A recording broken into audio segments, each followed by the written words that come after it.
Renters across the metro have been sharing landlord issues since the Legacy Crossing apartments were condemned last week.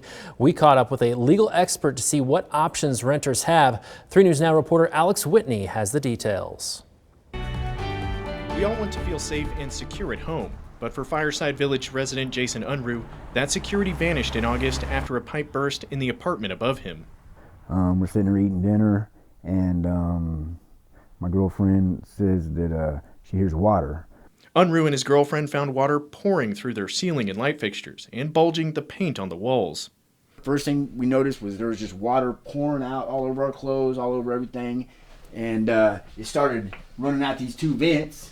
It was just running, it was just pouring out the 2 vents. Right here you can see where it started blowing out the door jamb, couldn't shut the door. They called maintenance, but Fireside apparently didn't respond to the leak for nearly 4 hours. When maintenance did arrive, Unruh says that they determined there was no mold concern, despite water flowing through the apartment for hours. Then the health problems began. I started coughing, I'd get fevers, my body would start aching, and man, I'd be like that for days. I couldn't catch my breath. Unruh's respiratory issues persisted for over a month and sent him to the emergency room 6 times. He and his girlfriend suspected it was mold, and lab tests confirmed their suspicions. We decided, man, that we're going to start sleeping in here in the living room, okay? Because it happened way back there. What we do is we don't run the heat because we did the mold tests, and it's coming out of the mold's coming out of the HVAC. Despite pleas, nothing was done, and the damage remains today. Unfortunately, Unruh's situation is not uncommon. The other thing to keep in mind too is that under the law in Nebraska, there isn't really a mechanism to force a landlord to fix something. Despite that, Caitlin says you do have some options to get out of your lease if your landlord isn't holding up their end of the bargain.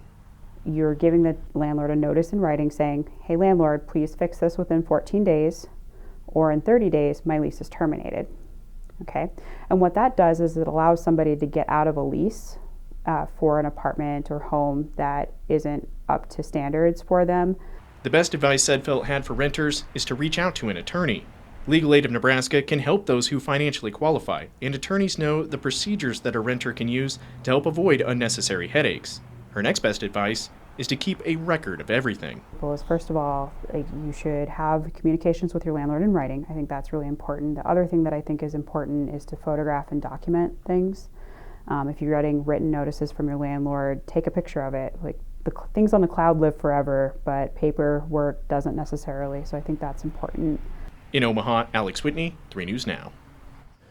You can find more information for renters by checking out Legal Aid of Nebraska's Landlord and Tenant Handbook. A link can be found on our website, 3newsnow.com.